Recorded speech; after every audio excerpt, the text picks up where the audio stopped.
Okay, here we are at the Bethel Community Forest, acquired just almost a year ago by Mahusik Pathways, Gabe Perkins and others. Ramrodded this project with Forest Legacy money and others.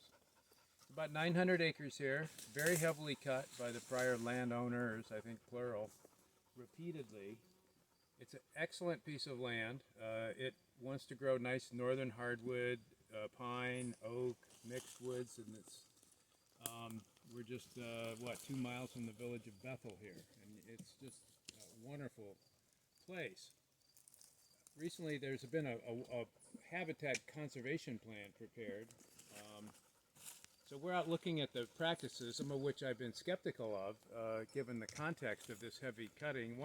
The practice that we're talking to here, as near as that we can tell from the map, is patch clear cutting under the 666 NRCS Forest Stand Improvement.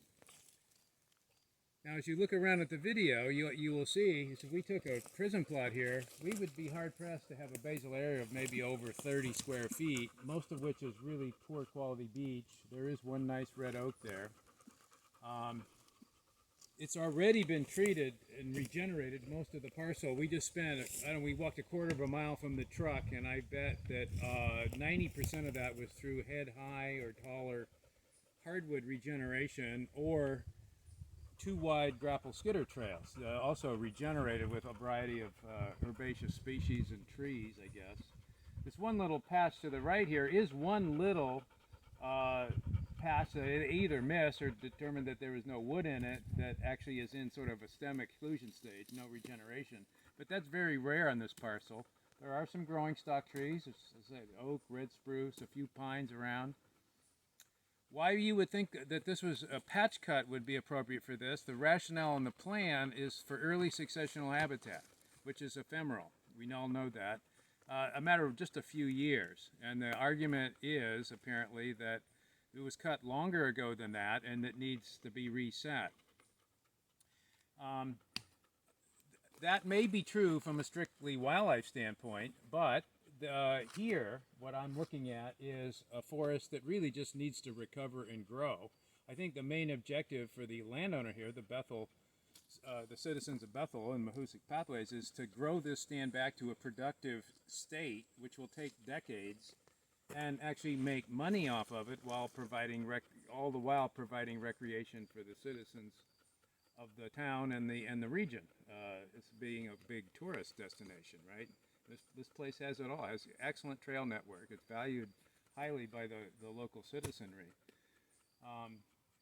There are other practices proposed. There's some brush hogging to keep open some old log landings. That makes some sense if you want early successional habitat. But I would strongly urge the owners of this land not to do this practice here. First of all, I don't think you could even do it in the first place. There's basically almost no trees to cut operationally. And if you cut them, you're just going to be releasing more beech regeneration, which is not what you want to do here. And again, so trying to get more early successional habitat in a place that is already dominated by that, this doesn't seem to be appropriate to me, especially in a case where there's a long-term objective to grow the timber back.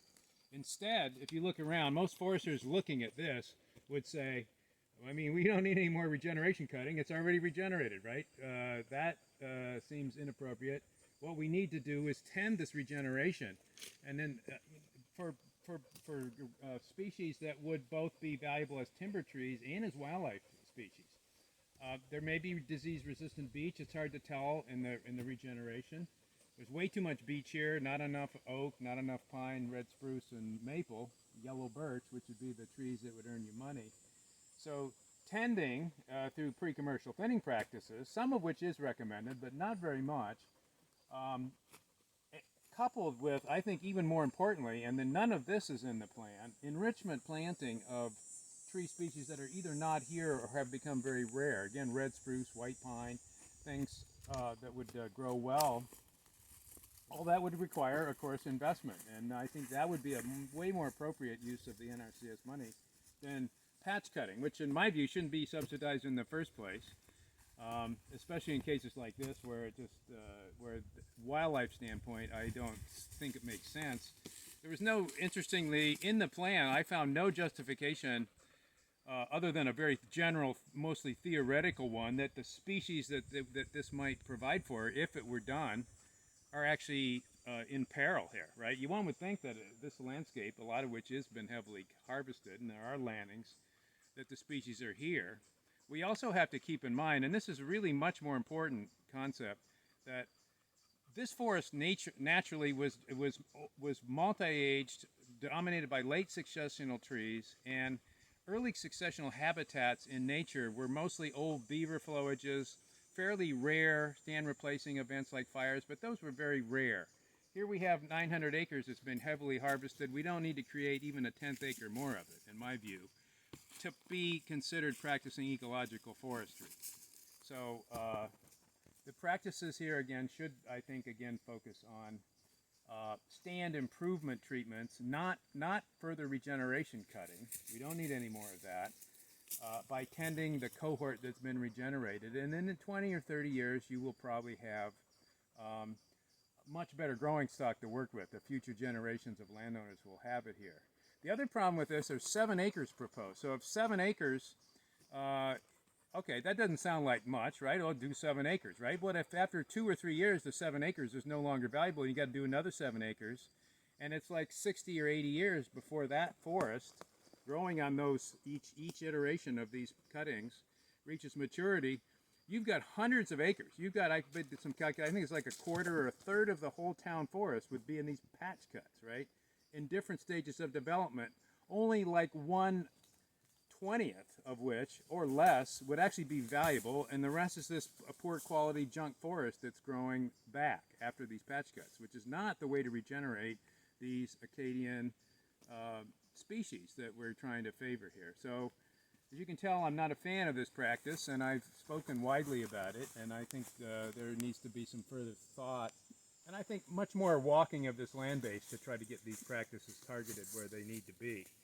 Again, stand tending and enrichment planting, much more of that. Well, here we are, just No more walking a regeneration couple of cutting. chains from where we just recorded a longer statement about the merits of patch cutting. We're in a patch cut that was done, probably these are what, 3-year-old. This is very recent, the stumps here are pretty fresh.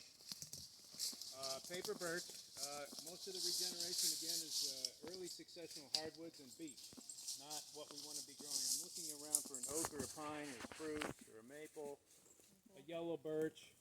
Here's a red maple, haha. Here's a spruce stump, this is what could be growing here. But beech. So this is what we get, right? I don't know why we would want to make more of this under any silvicultural paradigm that I'm aware of.